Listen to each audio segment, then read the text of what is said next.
I feel very spirit minded, or I feel like something is going to come through already from the start, and there is someone on me immediately, and I don't know where I should go and where it's going to lead me, but I was thinking that I should talk about this Muslim family a little more, because the father in the house, he traveled, he took a flight to Pakistan where he grew up, and he come back, and he said American people are so stupid. He said that I could go through the custom without they wanted to check my suitcases, he say and laugh. And he was financial manager for U.S. Airways, so the title took him into United States without they check him. And he had lots of CD records with him. Mostly it was pirate recording, copy recording of many games. So thousands of games. And then one day I find that there was like tennis balls in a closet, and I was cleaning up everything, so I was in all the closets they had, and on the floor in the closet it was like tennis balls, but I took one in my hand, and I felt it was like concrete. It was not soft, it was made concrete. And that had not been there before, so he must have taken them in to the United States, about five balls of concrete, and one after one they disappeared. And one day I took it as a connection with what I find, and another day when I was sitting at his computer in his office, the man in the house, I should take paper to print out something, and I took my hand into the pile of paper and felt something in my hand, and I look at it, and it was a check, and it was a check about $42,000, and it was signed and everything to only go to the bank and get this money out. And I took and scanned it and copy it and save it to a diskette I had. And of some reason I was only shocked over to find this big money check, and then another day I was out in the trash cans outside, and suddenly I find a address book. It was this. I don't think there is not today, but in that time, in 2002, it was 2003. It was a computer notebook, address book. So I was curious, so I took that little hand pocket computer things and took it to my room and started it. And first it was nothing on it, but I'm good in computers. I was educated by God in computers, so after a while, when I press all kind of buttons and type in something on the screen, and then suddenly it opened a address book, and it was a address book to the all of those highest up things in United States, the Federation Nation and the World Trade Center and all kind of, and then was it many Arabic names in that address book. So I kept it, and later on, when I come back to Sweden, and after 1 year like that, I send everything that I find and wrote about those concrete balls also, and I send it to FBI. I was sending this address book. I could have kept it and have used it for myself, but I thought that was good if FBI could get it. So I sent it with everything and told them what I knew. And I find in a closet, I find also he had 4 different IDs, 4 different names on this IDs, and I wrote it up also for to remember it when I come back to Sweden. I was thinking, and then I one day it was full of papers and envelopes on the kitchen table, so I took them. I was thinking they want me to throw it away. So I started to collect those papers together to take it to the trash. But then I saw a letter that took my attention, and I read it, and it was about this woman in the family, the wife in the family. She was said she was a doctor at the General Hospital in Norfolk, and then I read letters that a professor for the General Hospital was sending it to another person, and it was a copy of it that she had got, and the professor, she claimed that she had been working with him, and she wanted to have. She was a pediatric.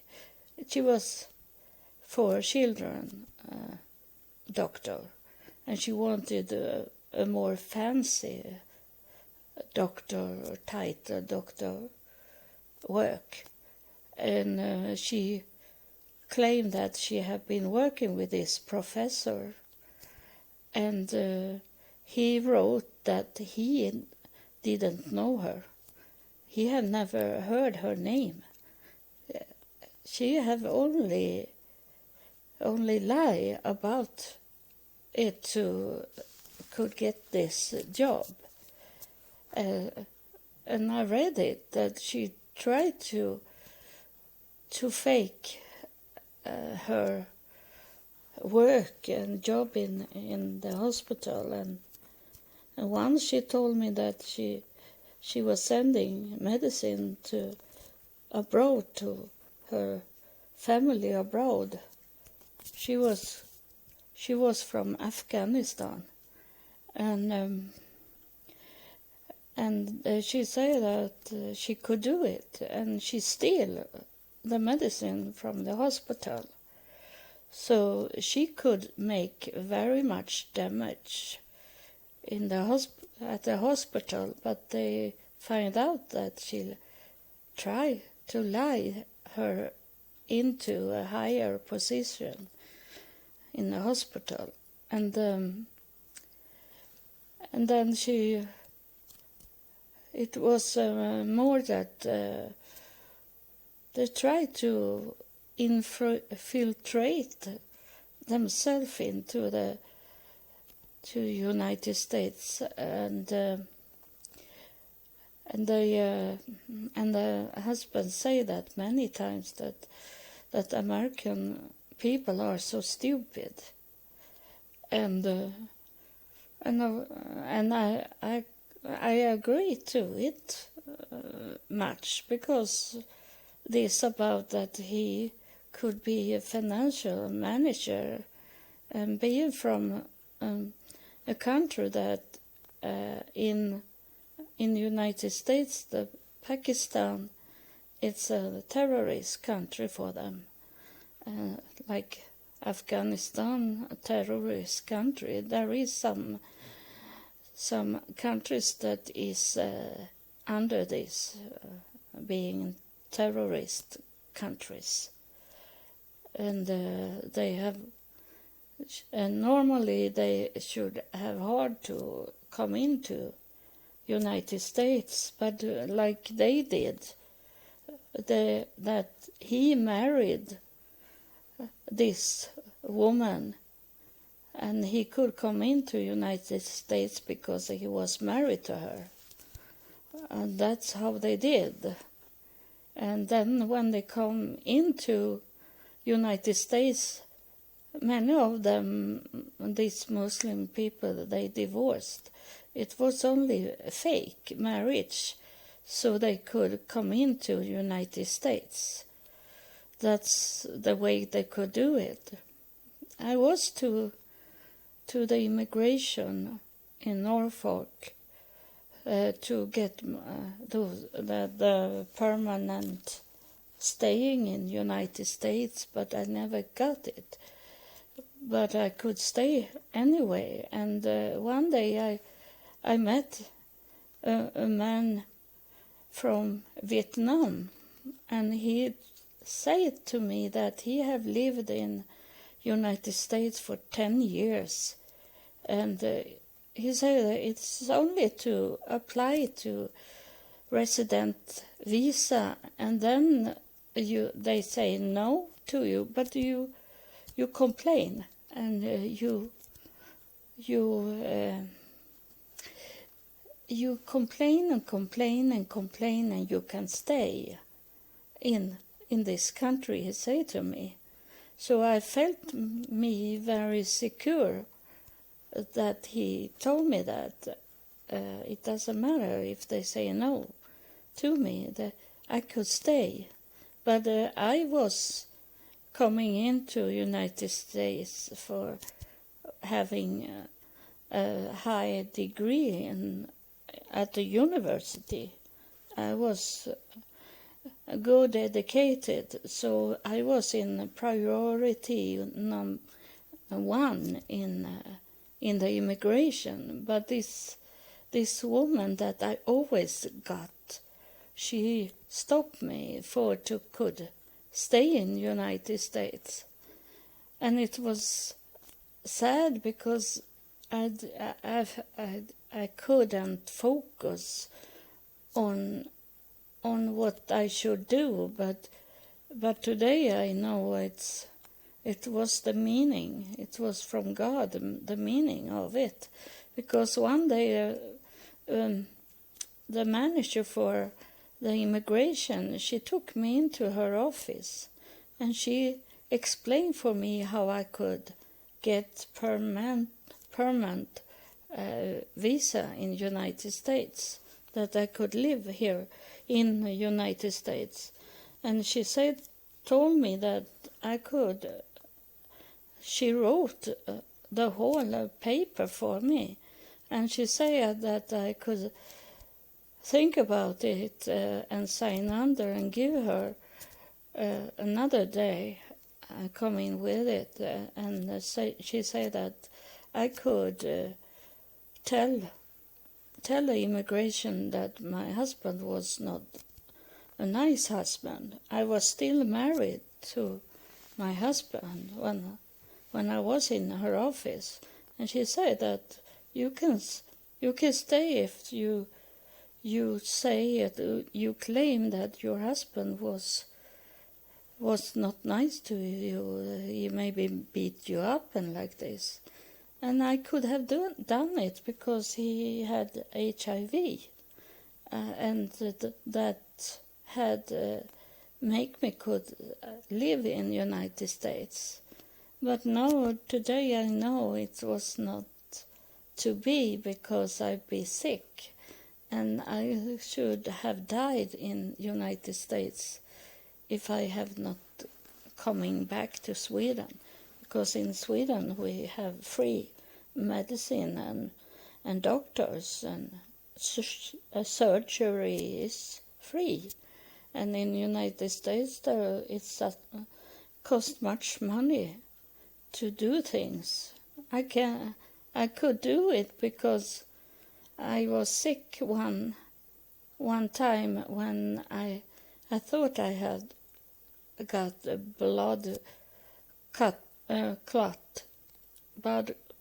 clot in my leg, because I couldn't stand up on my leg. It was very, very painful, and I had to crawl on the floor to come to the bathroom and these things. And my friends drove me to the hospital, and they x-ray my leg, and they did ultrasound, and then they said there was no wrong with the legs.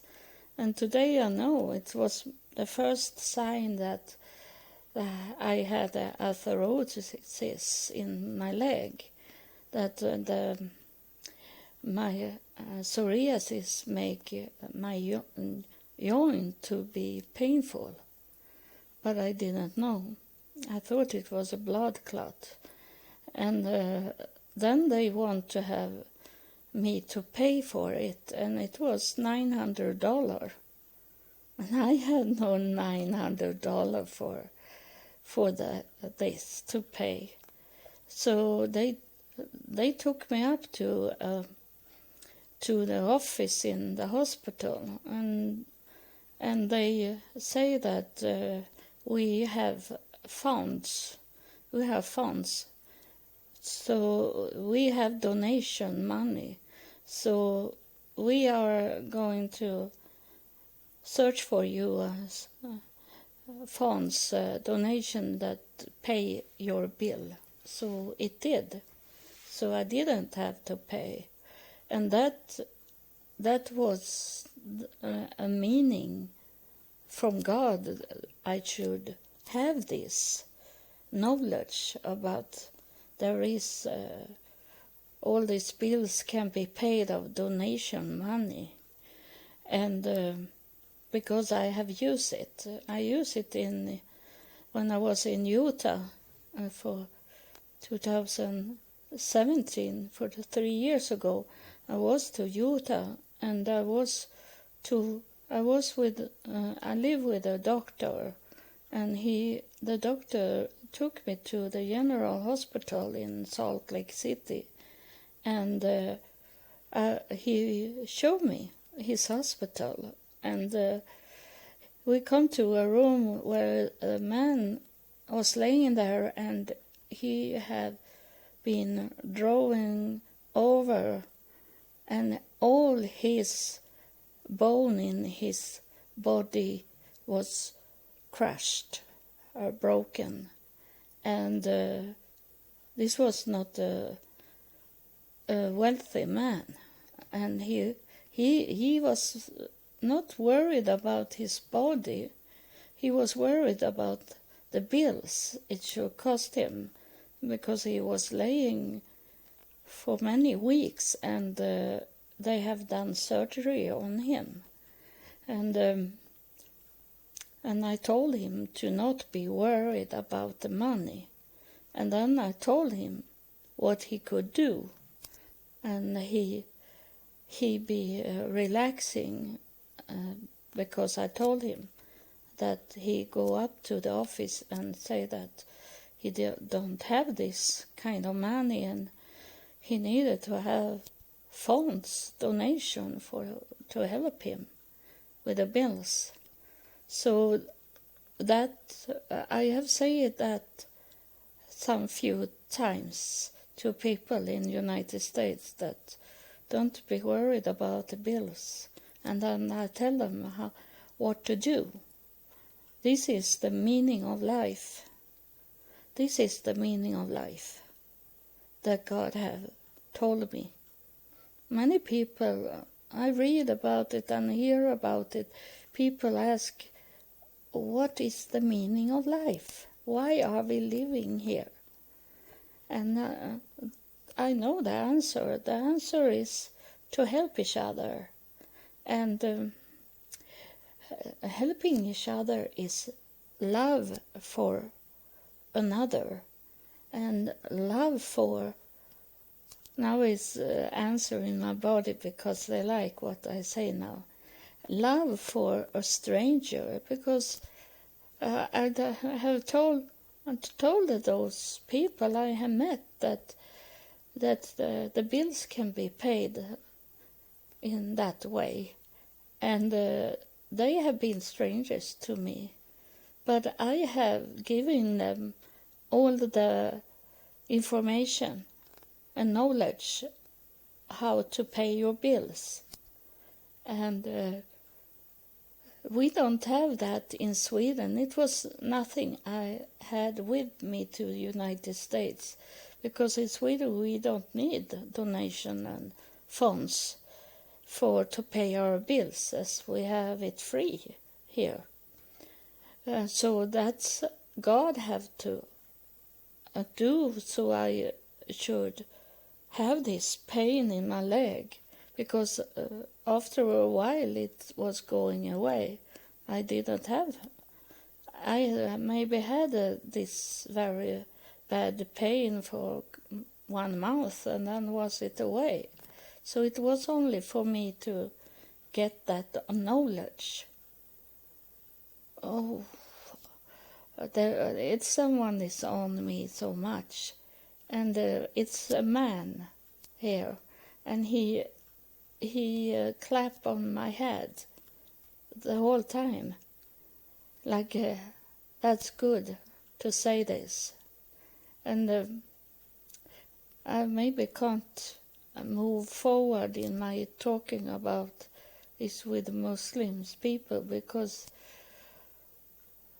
he wants to say something, and he's a father figure, and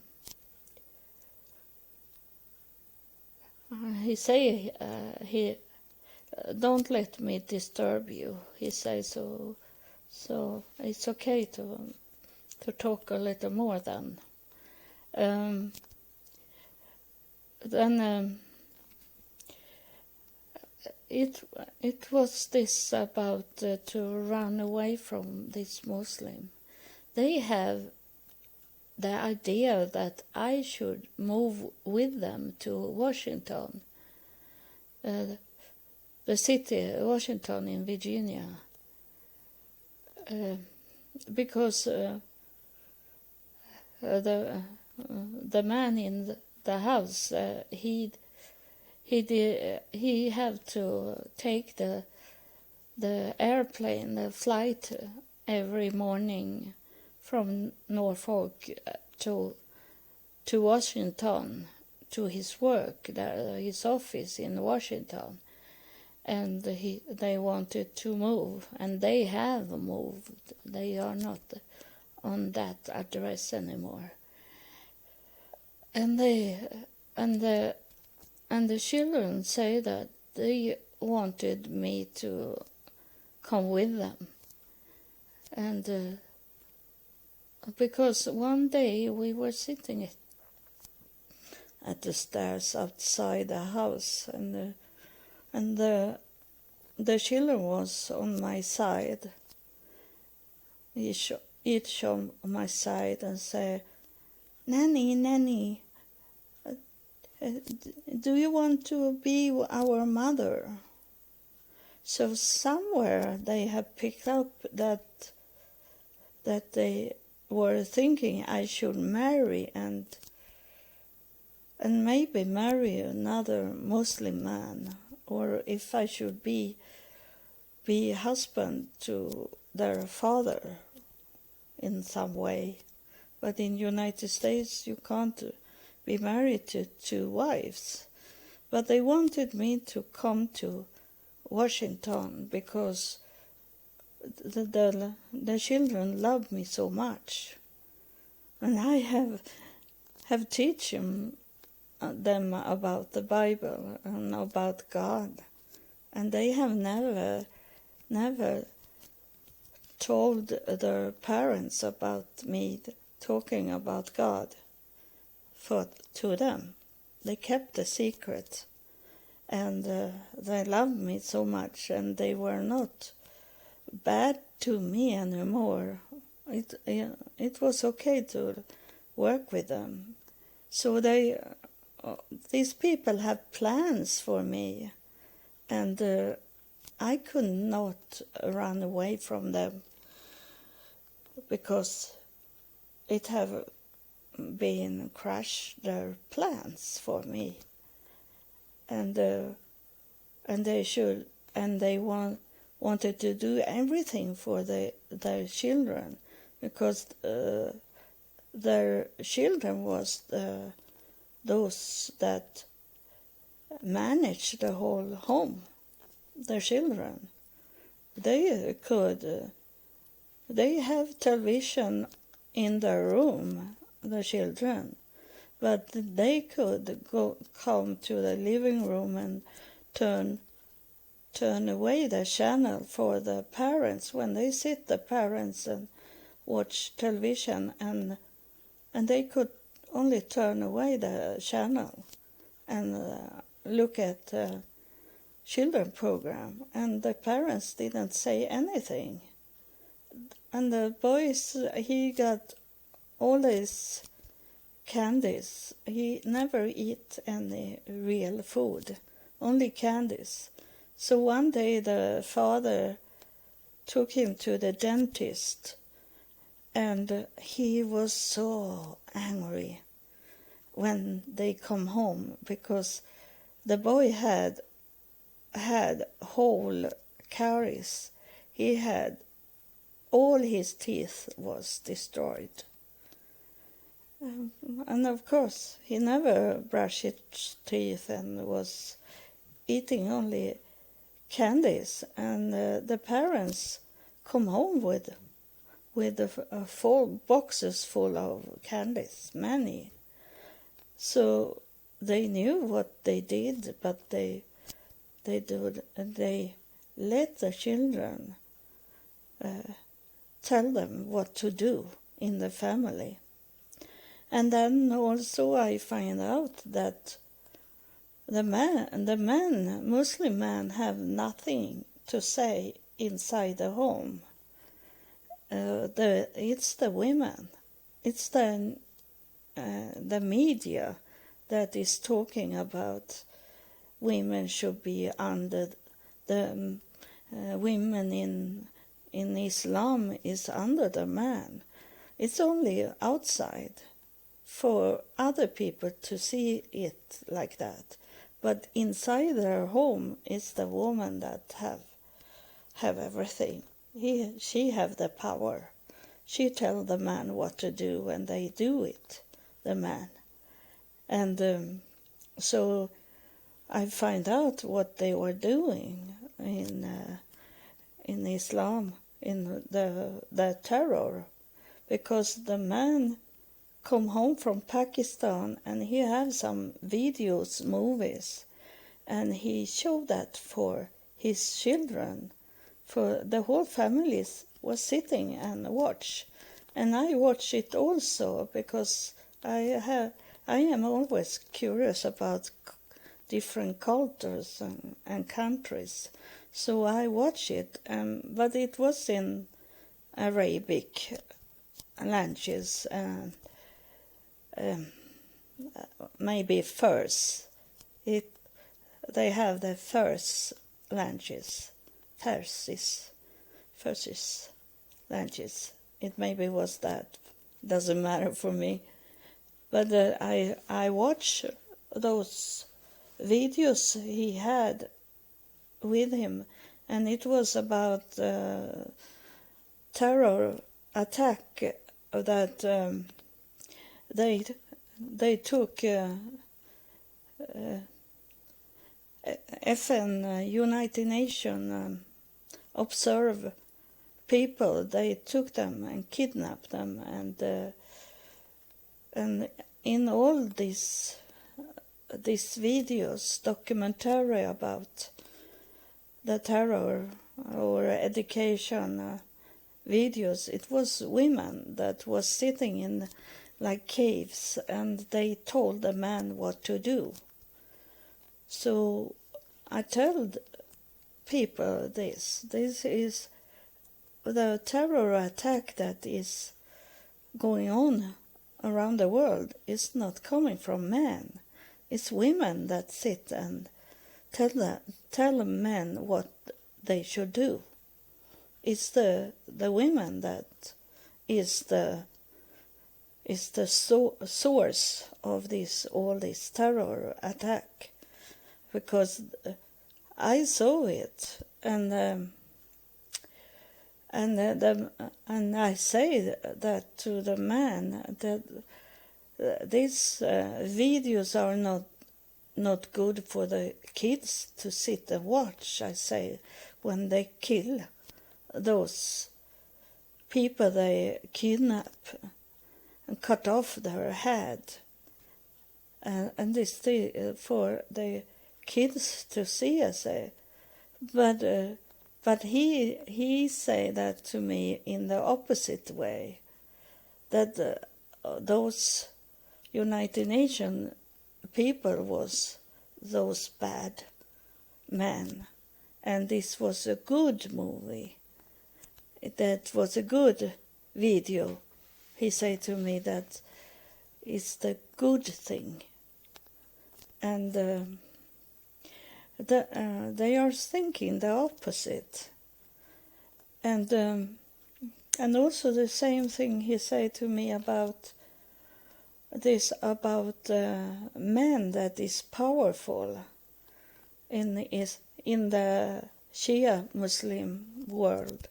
And he's told me this, the weakest man is the one that, if someone is in a fight with another person, and he go to that person and discuss what was going on, and be friends again, that's the weakest man. The next, the more powerful man is the one that go to the judge, go and to the lawyers and judge and to the court with the with a problem. But the most powerful man, he say to me, the most powerful man is the one that go to that enemy and kill him. That's the most powerful. That's the best man, he said to me. That's how they discuss it. So they think we are very weak, that we take it to the court. And that is weak people. No, they take it for themselves to that problem, and that's what we see today. That they don't go to the court. They go. It was today. It's every day now in Sweden that they show it in the news that it's bomb. They put a bomb on the outside of a door and blow it up for many people around that live there in this complex house. Many people that live in the same house, and they were talking to those people that live on the side of those that have got a bomb into their home, that how they couldn't sleep in the night and have fear for their life and want to move away from that area where they lived, and that's what they do today. They don't go to the court. They take it. They take it by themselves and kill.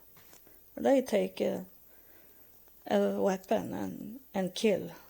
That's the most powerful man. That's what he told me.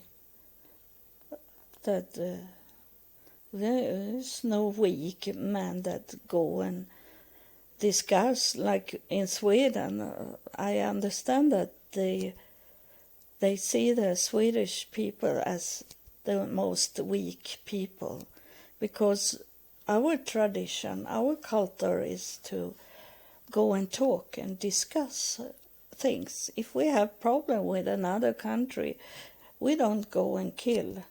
We go and have a meeting with them as much as we can. And I don't know how long it's since we were in war in Sweden. Maybe it's 150 years since, or maybe more, 200 years, maybe, since we were in war. So we were not in the Second World War or the First World War. We were not in that war. Our tradition, our culture is to discuss the problems. So I understand how they look at us and see us as Swedish people, that they can do whatever they want to do because you are so weak in Sweden. And in that case, I'm so happy that I'm so old, so I'm zone away from this. Even if God doesn't come and take me home, I'd be too old to live. So it's some years left maybe. But I start to be old, so I am retired and I don't have to go out. And I live in a Muslim area now. And I'm not so worried about it, because I have been in so much evil things, so I'm used with it. And then I know God protect me. If God, now he touched me again, because I'm going to say something that he wants me to tell you, this man that is here, that he say that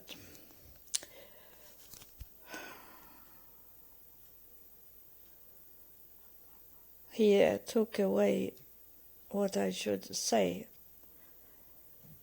You are too much on me now, so I can't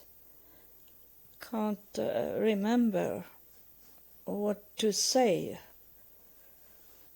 So it's I maybe come back to it because it's about God. Rely on God, that this is very important for you to know and learn, that whatever, it's so easy when you are under God. It's that everything that happens in your life, if you see it as a human, as negative things, evil things, or if you see something that is good and see it positive, it doesn't matter what side it is, because everything is in God's will. God have all the control. So you should not look at it as negative or evil, because let God take care of it. You know, the Bible is telling us to not look at tomorrow, because that will God take care of. Because everything is in His control. And many things in my life, I have seen it as evil and negative. But then later on, many years later, then I realized that it was not. It was God's way to change my way, to change my walk, to come to where I am today. And many of these negative things is something we should learn from. That something to close the door from it and never return to that way. This man is talking now. He's talking about he make me get pain in my eyes. And he said that it's because he do the eyes because he want to tell that we are not going to look at the world and everything that is going on in our life with our worldly eyes. We should not do that. We should first of all ask God what it is that is coming to us, what situation we are in. We should ask God what He wants with that situation, why we are in that situation. We have to communicate with God about it. We should not go with our eyes. That's why He do this with my eyes, so I can't. I have closed my eyes because it's full of pain in it, and he say that it's take a breath, relax. He knows that is many of you that listen now that have these problems, whether you see it as a negative, that you are in a dark cloud of problems going on just now.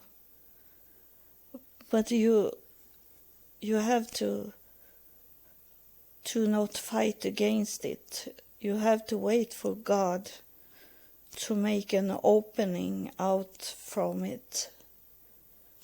You should not make your own decision. You have to ask God for help.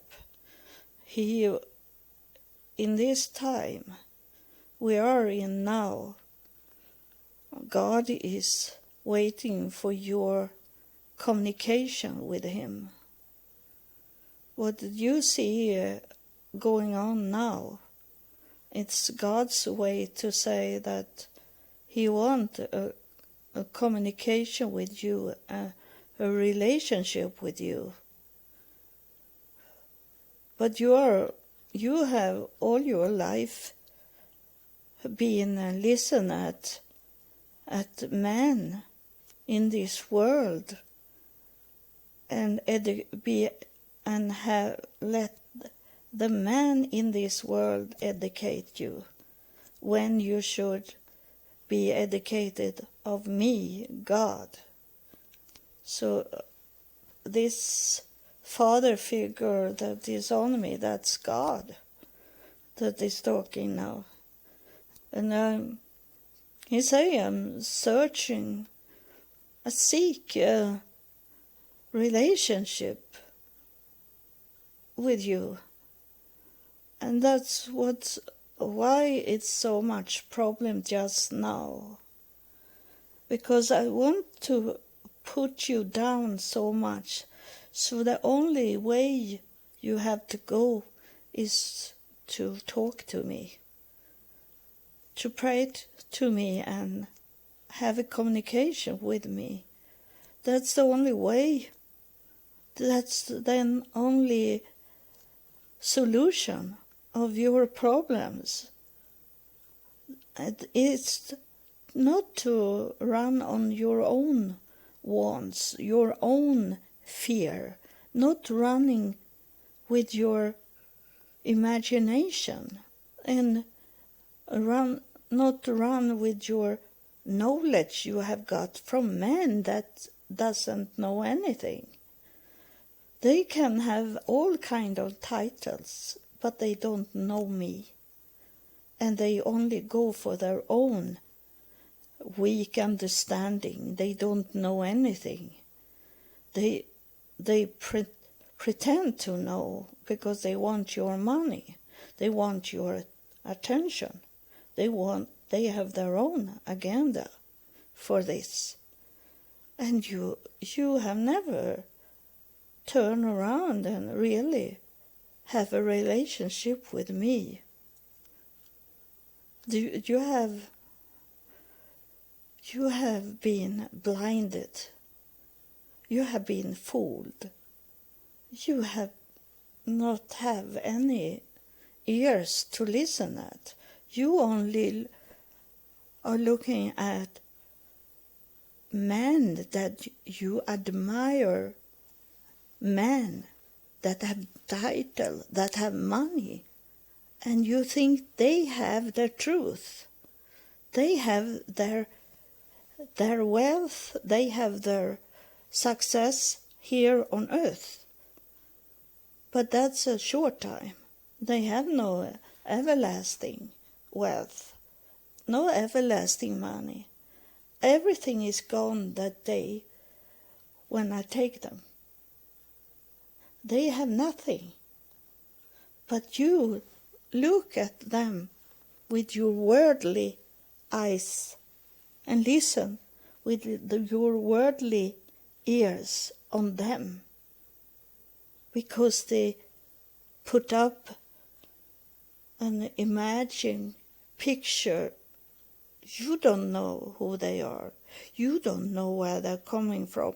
You don't know how they are when you are not there. You don't know them. And still you let them run your life and let them run away from me. So I tell you to come back to me.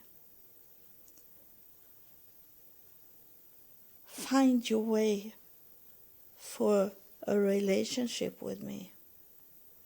And everything that you thought and saw and think it was a problem. It's not a problem, because I'm going to teach you that that problem is not yours. That's ours in heaven. And we are a whole family with you on earth. If you try to get a relationship with us, and that's why you are coming to this person that is I'm talking through to you. That's why you are coming to this podcast, to learn how to come back to me, to have a relationship with me, and how to live your life far from those people that you think was what you wanted. But when you know the truth, you don't want them. You want me only.